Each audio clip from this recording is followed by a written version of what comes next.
Okay, so I had no idea that I was going to start a hip replacement series.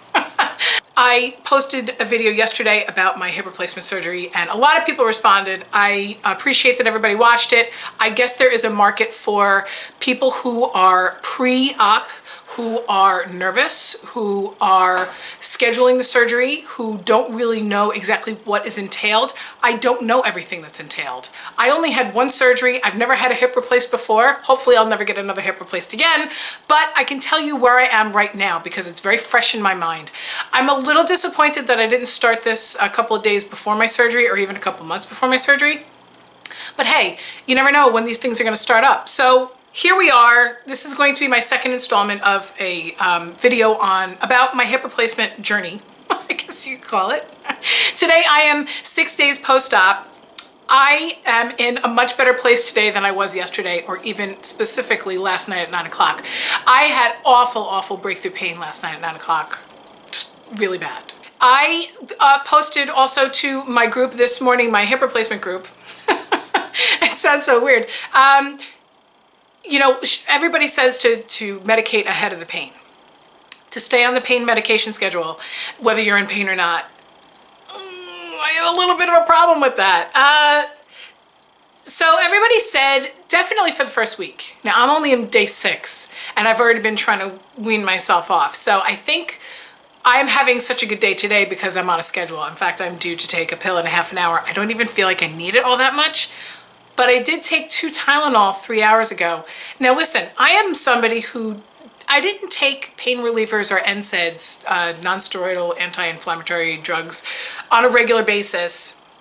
Only if I was like next to death would I take stuff like that. Specifically, extra strength Tylenol. I would never take extra strength Tylenol. I always felt like it was like nothing. I felt like it was so, it was talked about so much and people would take it so much and it seems like such a pale medicine, I guess you'd call it. But God, that stuff works. It really works. Within a half an hour of taking 2 extra strength Tylenol, my hip feels a lot better. It's really weird. So I've been alternating every 6 hours. I take Tramadol and then 3 hours into that I take 2 extra strength Tylenol. So every 6 hours I'm taking Tramadol and then 3 hours later I take extra strength Tylenol and then 3 hours after that I take Tramadol and then 3 hours after that I take extra strength Tylenol. That's what I've been doing and it is like, my eyes are open. It is great. I haven't had to take any Oxy at all. I probably will take an Oxy tonight because last night at 9 o'clock my pain was so bad that I had to take a Tramadol and an Oxy at the same time. And I passed out like for 6 hours, just boom, gone, out like a light. So I might take an Oxy tonight before I go to sleep if it's, you know, like 1 or 2 hours after the Tramadol. But that is what a lot of people are talking about. These are the medications that a lot of people are saying that their doctor prescribed to them. It's Tramadol, and oxycodone, and extra strength Tylenol. And if you could find a cocktail that works right for you, that has been working for me. Now, I can't say that that was working for me at 9 o'clock last night, but I can say that now that I've found a pattern today, and every day is going to be different, this is the pattern that's working for me today. I'm going to continue with this pattern until it no longer works. I did have a little shift today. It was about an hour ago. I was sitting on the edge of my bed and I was folding laundry and I just sort of went up on my hands like this and I shifted and I felt a click in my hip and all of this tension just went, it just released. It was almost like somebody took the plug out of the dam and it just went, whoa. Now listen, I didn't have any, mess on my hands or anything like that. But I think that, the joint is new. And so I think that it like worked its way in to a nook. I think it feels like that's what happened. Or a tendon moved across a bony structure that was stuck because it feels like since 9 o'clock last night, there was something stuck in there. And I was having this intense, it's not a burning pain, it was like a deep ache inside the femur. Now, there's 2 parts to the prosthetic that they gave me. They give you the socket, they Dremel out, yay, they Dremel out up into your hip, into your actual pelvis. They put a fake socket in there, and then they have to cut the head off of your femur, the ball part. Yeah. And then they put a new ball on top of your femur, which is the long leg bone in your thigh.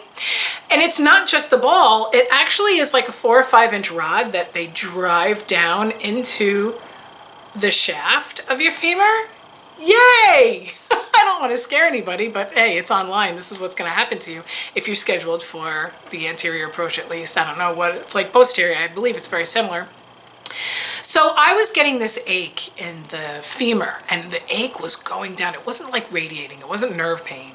It was just this ache, and I said, oh, you know what? This is just like every day the aches and pains are going to change a little bit because my body is shifting, and it's like, you know, recovering, and it's figuring out where it wants to be.